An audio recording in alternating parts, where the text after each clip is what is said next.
And we are on Facebook and we're on Zoom. Fantastic. Welcome everyone to Astrological Secrets of the Hebrew Months, Part 2.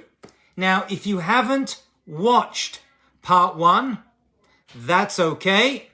You can still catch Part 1 of this discussion. It's available on YouTube and it's on Facebook and Instagram. I'm the most watchable person in the world, I think.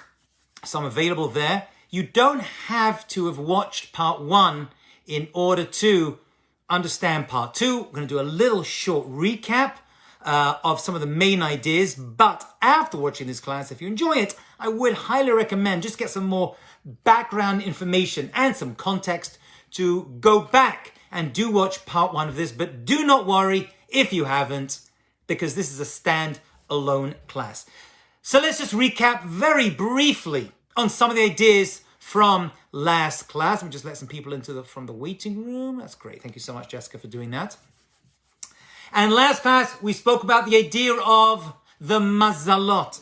The mazalot are the astrological signs. Actually, the word mazal tov, the expression mazal tov, doesn't mean good luck, we said last class, because there's no idea of luck in Judaism. That's not a Jewish concept. When we say mazal tov, we're saying one of two things. From the lashon of nizul, things should flow well for you. It's actually a bracha, it's a prayer.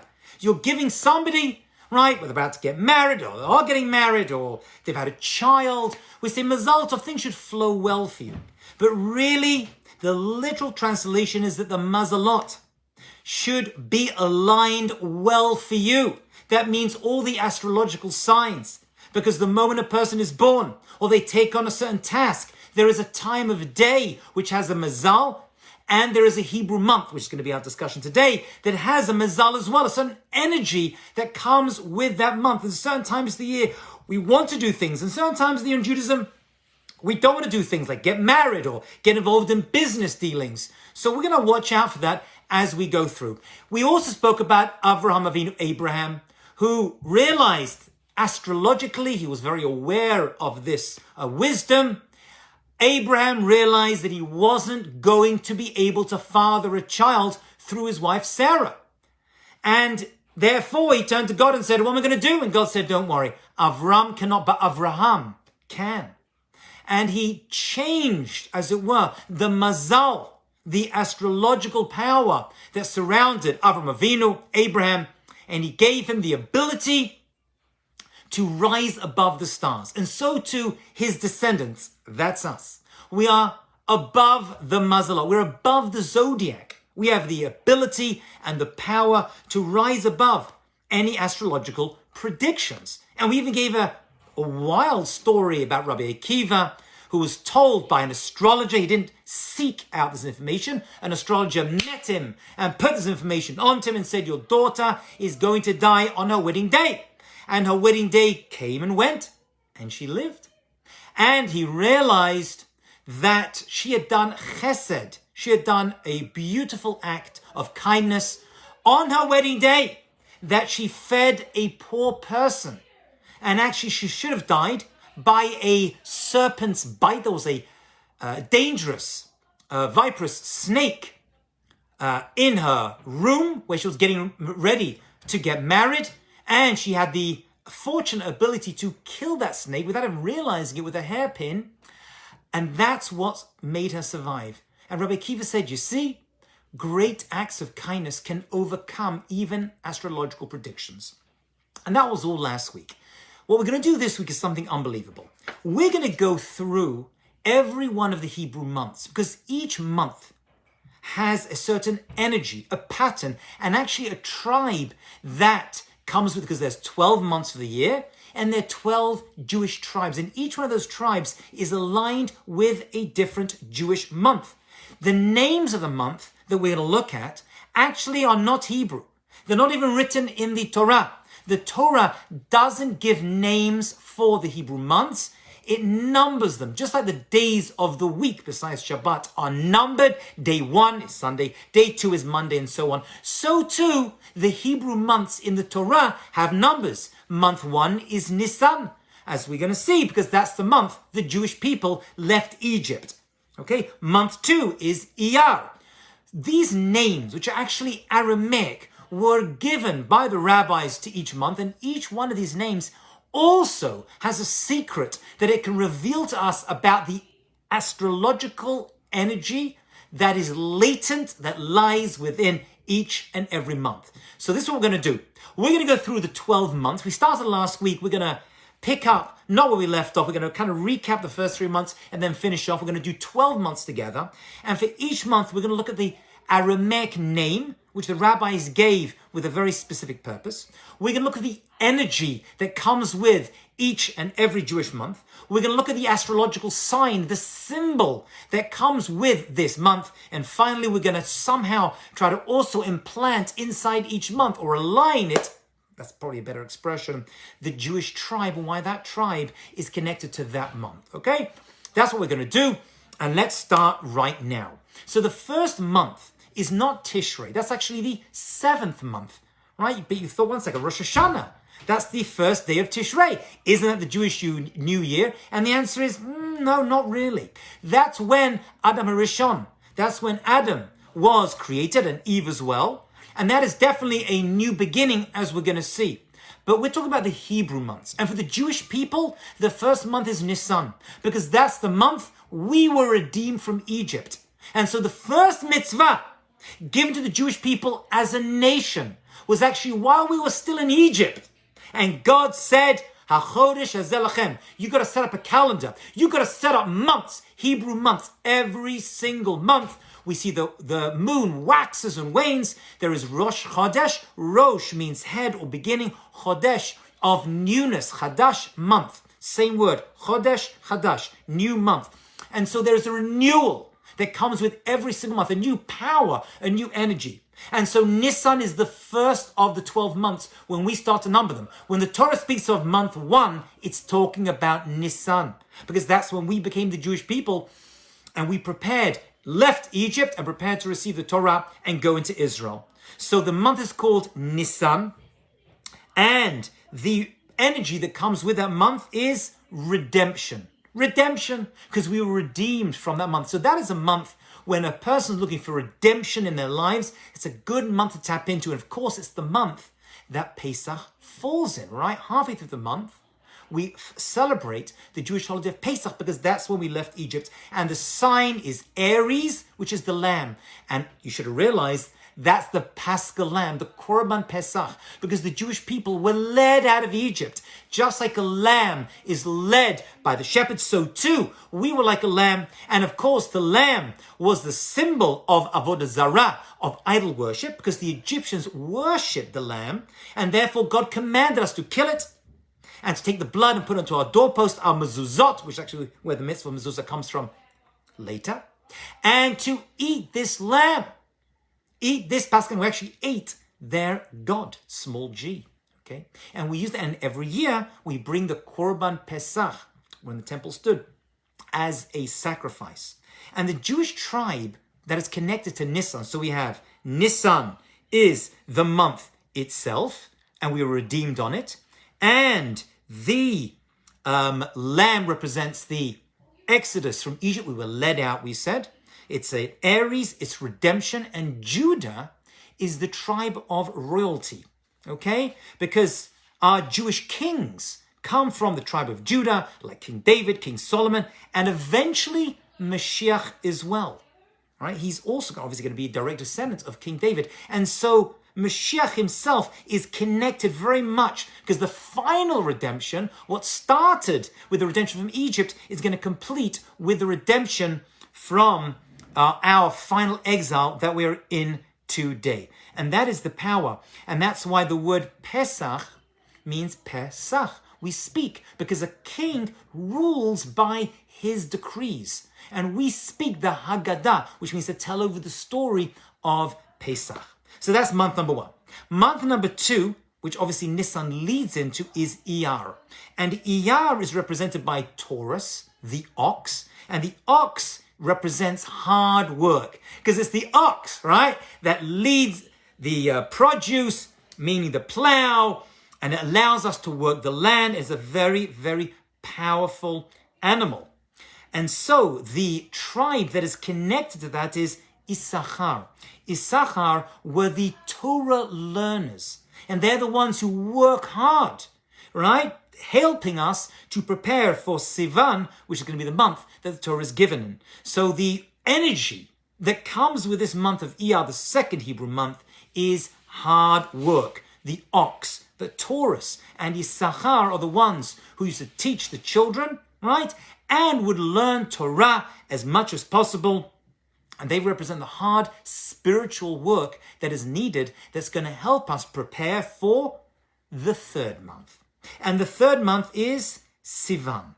Now, Sivan is Gemini, or the twins. What twins are we talking about when we talk about Sivan?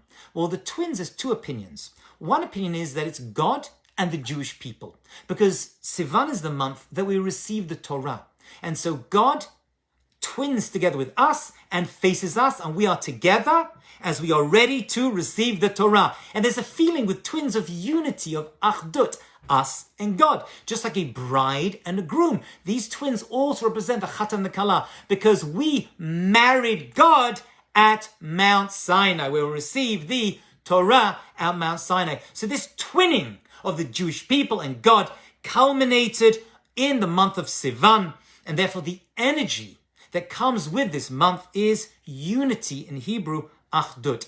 Now, what's fascinating is that the Jewish tribe that's connected with this month is Zevulun. Now, Zevulun is a very interesting tribe, because actually they were merchants.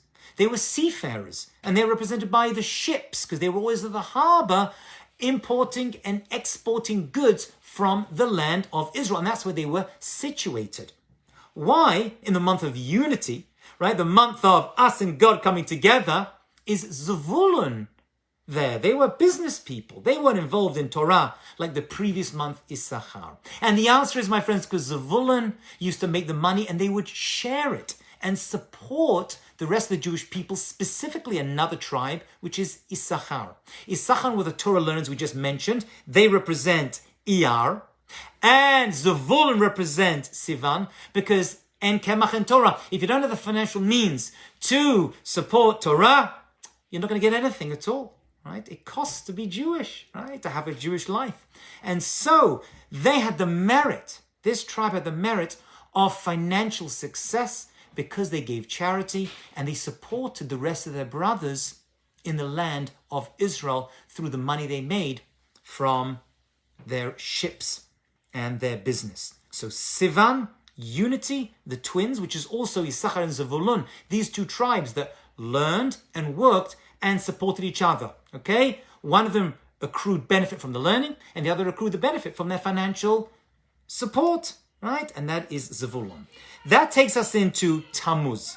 Now, Tammuz is a very interesting month, and Tammuz actually has a challenging part to it, because on the 17th of Tammuz, we have a fast day, Shiva Asar Tammuz, that leads us for 3 weeks into the month of Av, that we're going to talk about in a moment. Now, actually, the word Tammuz is a force of desire, because it also begins the summer. The summer is now beginning, and the Aramaic translation, Tammuz, the word literally means heating, to heat up. So now the world is heating up, but also our desires heating up, because summer's here and we're outside and doing a lot of things. But also we can take the heat and make it into light. That is the ability that we can do in this month. And the sign of this month is the crab, Cancer. Why? Because the crab is out in the water and the water is just flowing all over it. And what does the crab do? It kind of hides away in order to protect itself. It's not a vicious animal. It's kind of like there. Its home is in the water, which flows freely and unrestrained, okay, unless it's blocked. Okay, so Tammuz begins the summer months, and you're free to go, but at some point you've got to be like a crab. The crab goes into its shell, and at some point you have to stop and retreat into your shell and have a little bit of inner evaluation, just as the summer is beginning, when people kind of go out and do a lot of crazy things.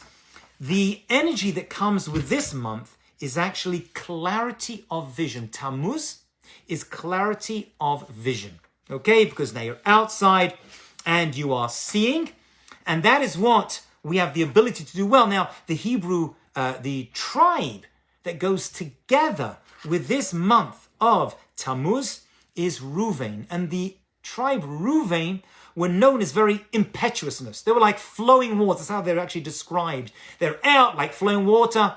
And Jacob had to restrain his particular son and said, you got to take it easy. You're very strong and powerful. You have strong impulses, which represent the heat of the summer. Just stop, retreat, and take it easy. And see what you need to do. And the name Ruvain comes to the word ru'u, to see. That's actually the root of the word. So the energy that comes with Tammuz is seeing clearly, or it is the power of inner light and inner eye that comes with it. It was actually in this month where the Jewish people didn't see clearly. They failed in this mission, and that is because we sinned with the golden calf. Okay, that actually happened on Shiva Asar Tammuz. So this month has a strong potential for danger, which is why the 3 months of which have elements of mourning in it actually appears over here as well. Seeing well and seeing through falsehood. There's a lot of sheker, a lot of falsehood in the world when this month comes around. And Tammuz is tam. Be simple and be pure inside yourself. Okay, so that's where this month is actually coming from. Which takes us into the next month, which is Av. Now, what started in Tammuz actually ended up in Av, because actually on the 9th day of the month in Av, the first and second temple were destroyed. The Jewish people were expelled from Spain in 1492 on the 9th of Av as well.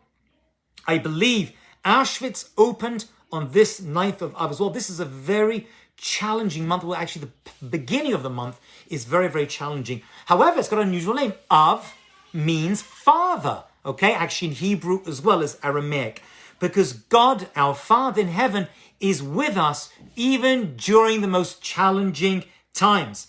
And it's about listening. The month before, which was Tammuz, was clarity of vision. You see, and then you've got to listen.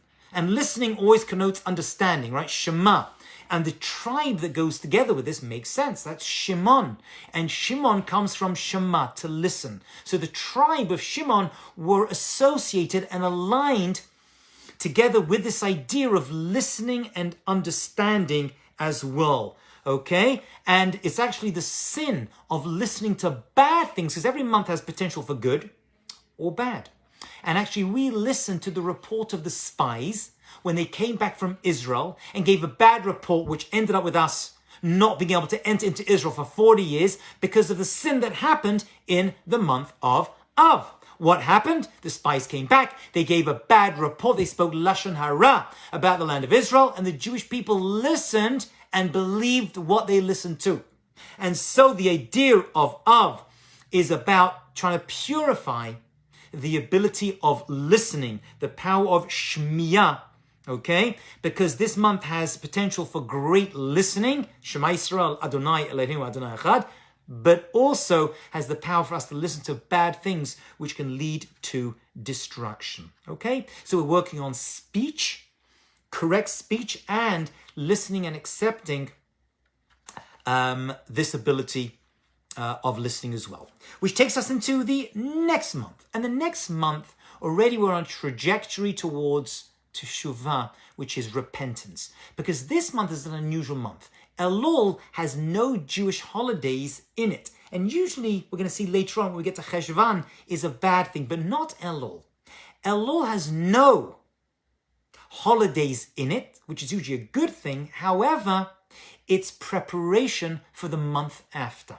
Because the month after Elul, we're going to see, is Tishrei. And Tishrei has Rosh Hashanah, Yom Kippur, and 7 days of Sukkot, right? With Shemini Atzeret as well, the 8th day. So Tishrei is going to be chock-a-block, full, like a pomegranate, full of potential mitzvot and goodness.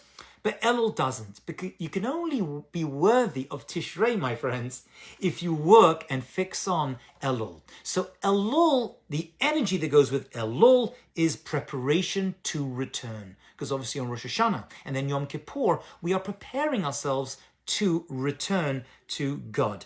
Did I miss out? Av is Leo the lion, right? Because it takes tremendous power, right, to overcome. Sorry, I missed that out. That's Av is listening and have a strength of a lion that a person needs to have to get through that month. Elul, preparing to return, is Virgo, the virgin, the young female maiden. And so we are purifying ourselves and staying very, very simple during this month to prepare ourselves and to cleanse ourselves and be pure and simple to take us into Tishrei so that we are worthy of Rosh Hashanah and, of course, Yom Kippur. And so Elul goes together with the month afterwards, which is Tishrei. And it makes sense because there are 40 days from the first day of Elul till Yom Kippur. That's 30 days of Elul. And then the first 10 days of Tishrei, which end up with the 10th of Tishrei, which is Yom Kippur. And the number 40 always represents a number, another discussion, which we will do, God willing, but the number of purity and perfection and working on yourself, okay? And really humbling yourself before God. So we're preparing to return. And what's fascinating is the tribe that comes with that month, and that is the tribe of Gad. Now, Gad, actually the name of the month Elul means to search. And actually the letters Elul spell Anila Dodiva Dodeli. I am my beloved, and my beloved is me. Just like the young maiden who's preparing to get married, okay, is preparing herself for her future husband, and the husband preparing himself for the wife. So in Elul, we're searching ourselves, and we're taking a personal cheshbon hanefesh, accounting of our souls during this time. Now, the tribe of Gad means group. God means group. So the tribe of Gad is aligned with this month because we are going to group ourselves together. We're going to work on not just ourselves, but our relationships to other people, and actually ask other people for forgiveness to prepare us for Rosh Hashanah and then eventually Yom Kippur. So we have like an arc, if you will, ARC. It's going to take us from the beginning right through Elul, when we're going to come close to God. I am my beloved is mine. That's our reference to God during this month, preparing us for Rosh Hashanah and Yom Kippur. And that is God. Actually, according to Kabbalah, the feminine attributes rule this month. Okay, every month is either male or female. This is a female month, and Elul is rooted in a deeper understanding of the self. And that's why the young maiden is representative of this month as well. Okay, so that's Elul, prepared to return, the Virgo maiden, and the tribe of Gad, which takes us to Tishrei. Now, Tishrei is the month, as we said, that Rosh Hashanah, Yom Kippur, and Sukkot comes in. So this is returning. We were preparing to return in Elul. Now we are actually returning and coming closer to God at this time. And that's Libra, which is the scales, which makes sense. Right? The Moznayim is the astrological sign because God is weighing up. Did we do a good job in Elul? Did we do a good job in the first 10 days of Tishrei? And God is weighing up our good deeds on the scale against our bad deeds. And so the Libra, the Moznayim, everything is being weighed in heaven during this time. And then we take that energy of repentance that we did for 10 days to lead us, Aseret made Teshuvah, 10 days of repentance, into Yom Kippur, and then we literally throw ourselves into the Sukkah, as if to say, God, Teshuvah, repentance is God, and now we're going to jump into the Sukkah in order to be together with you. And the tribe that goes together with that is Ephraim. Ephraim is the tribe, and Ephraim means fruitful, expressing our wish that our union with God will have very fruitful benefits, and our relationships that we've now built up because we've apologized to all the people we wronged before Yom Kippur, and now hoping that all of our relationships and our success will become fruitful. And that, of course, is Teshuvah, and that could be one of the reasons that we decorate with fruit inside this, one of the deeper reasons why we decorate the Sukkah with fruit as well. Okay, so that's now the amazing month of Tishrei. Elul was empty, Tishrei was full, and now we're going to start to creep into the winter months, which aren't so easy. And we're going to start with Cheshvan.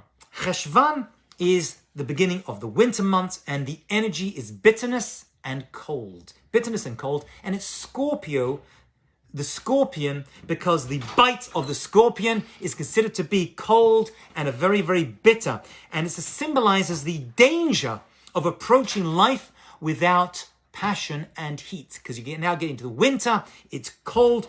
And the Hebrew name of this month, tribe, is Menashe. And Menashe are the same letters as Neshima, to breathe. And actually the energy that comes with this month is bitterness and cold, but it's also the power to smell. Because although we can't see the holidays during this month and it's not a good time, nevertheless, you can smell there is some goodness in the air itself. Obviously, you can't see the smell, but you can still feel it. And the power of smelling is a very spiritual power, because in the Garden of Eden, the rabbis tell us, actually, it's more of a mystical idea.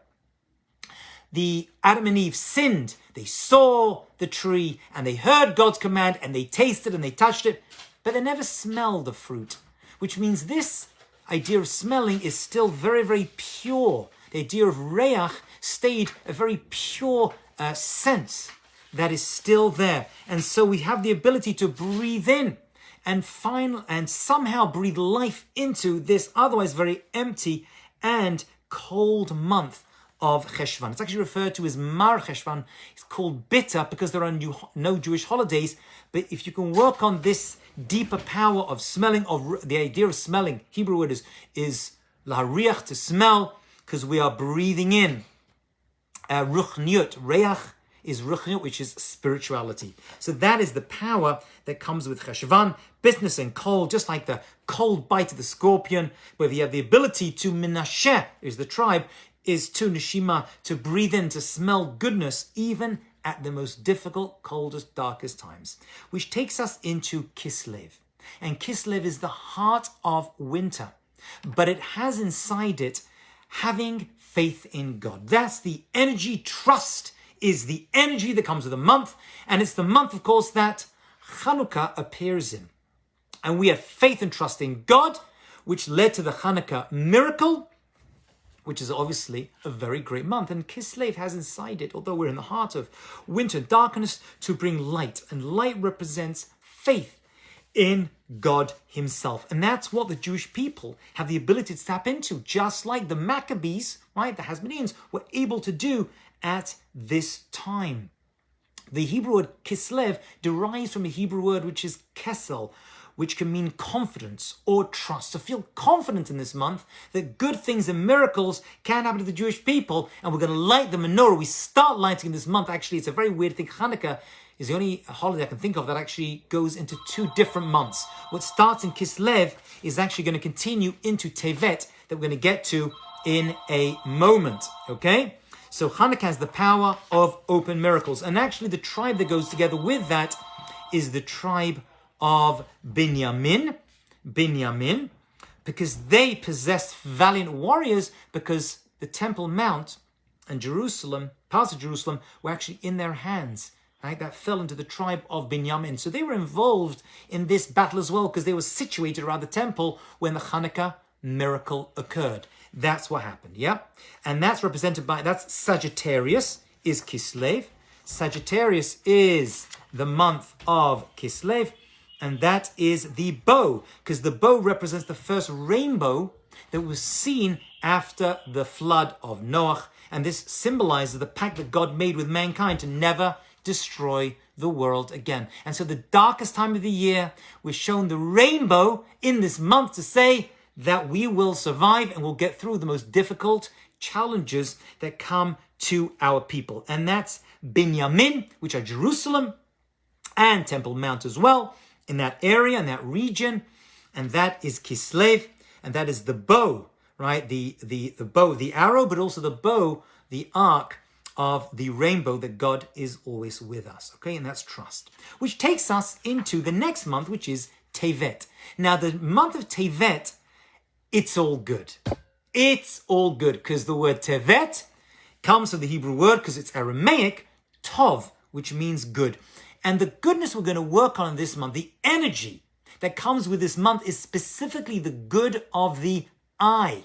The good of the eye. Seeing good in difficult and challenging situations. And this is Capricorn.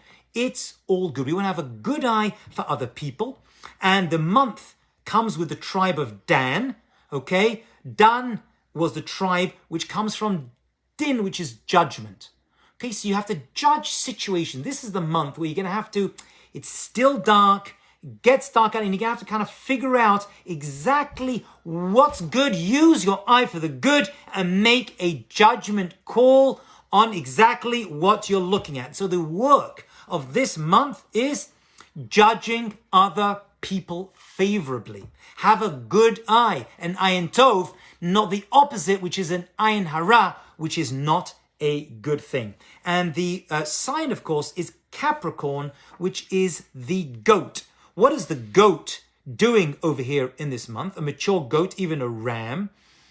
And we know that the goat is a domesticated animal, right? A shepherd cares for it, just as we are supported and sustained by a loving God. It's also a stubborn animal with maturity and understanding. We're able to resist temptations and be stubborn as well. People want to lead us astray, but the goat is a very stubborn. When you try to grab a goat and get it to go somewhere, it's going to fight you. So it's domesticated, has the power to be domesticated. You have the ability to turn this month into goodness by domesticating it like a goat, but also people could be stubborn and not follow the right path, okay? Or once they're on the right path, it's hard to get them off it. Okay, so that's really, and that is what Dan is about, judging people well, trying to lead yourself to do that and really force yourself like a shepherd tries to get the goat or the ram to do the right thing. That's a very difficult thing. So it's going to be hard work, and you're going to have to work on a good eye judging Din, judging other people favorably during the month of Tevet. Okay? Or if you're born in this month, obviously, you're going to be part of that as well. Next, we come to my birthday month, which is Aquarius, and this is Shvat. Shvat is the penultimate, the one before last of the months, and Shvat is the water bearer. It is actually the bucket that holds the water. What does this water of Shvat actually refer to? And it's actually the water of Torah. The water of Torah, and we fill this month. This month has the power, Aquarius has the power to disseminate and to give out waters of truth and life-giving spiritual waters to all the other tribes. This is the month of Torah, and it's still the winter month. Okay, it's still dark outside, and you're able to bring Torah into the long evenings. So pick up a book during this month and learn. But actually the energy of this month, as well as Torah, is actually healthy eating. Healthy eating. It's actually the month that Tu B'Shvat falls in. That's the birthday of the trees, as well as my birthday, which is the 18th of Shvat. You can put it down. You want to send me wine? No problem. And the fruit of the trees start to get fed by the sap. It's the winter. There's no fruit coming out, but the sap is now rising up in the trees in the dead of winter in order to feed these fruits and to bring them out later on as we get to the springtime. So it's healthy eating. You've got to work your eating habits during this particular month of the water carrier Aquarius, because that's when Tu B'Shvat falls into. And the tribe of Asher is the tribe that falls in this particular month. And the Hebrew name Asher is related to the word mean Osher, which means happiness or bliss. There's great potential for happiness because you want to be happy learning Torah, and happiness through good, healthy eating. And also Ashrei, which is fortunate. Fortunate because we are now tapping into the sap, the energy that is going to feed the trees for the rest of the year. And we are fortunate that we have the Torah. Okay, because that's the water, right? The life-giving spiritual waters. The people in this tribe are usually the people who are very out there helping other people. The Aquarians, they are water carriers. They're spreading a spiritual message to the rest of the world. And Ashrei, praiseworthy, are the people who tap into the right energy and don't get drowned, heaven forbid, by those waters, but use it as an energy to lift up the rest of the year. So we've reached now our final month Okay, our final month, which is the month of Adar. And actually, the month of Adar is the 12th month, which is sometimes there's 2 Adars in order to keep the solar and lunar cycle together. Another discussion, not for now.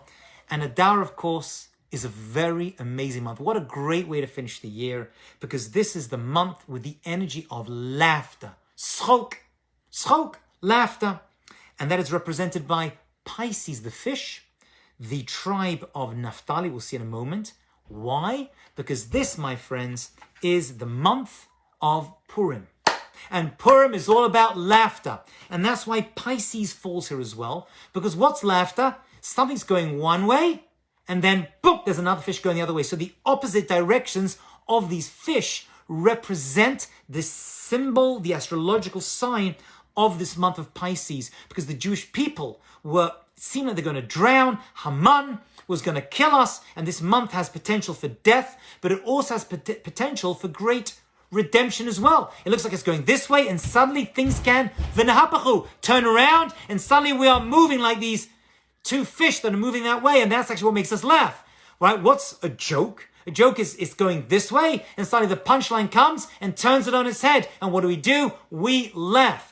And so this month has a potential for badness, but we have the straight potential to turn it around and to flip it on its head. And actually, Moshe Rabbeinu died on 7th of Adar in this month. However, he was also born on it. So there's this double kind of like cohort that's kind of going together and falling in this month. What has this got to do with Naftali? What has this got to do with the tribe of Naftali? So Naftali actually were the swiftest. They used to go very, very fast, and they were the swiftest of the sons of Jacob. They were known as being fast. They got the job done. And that's what happened in Adar. It looks like everything's going terrible, like the Purim story is just an example of that. And when things look like they can be bad, suddenly, Yeshuat Hashem, Keheref Ayin.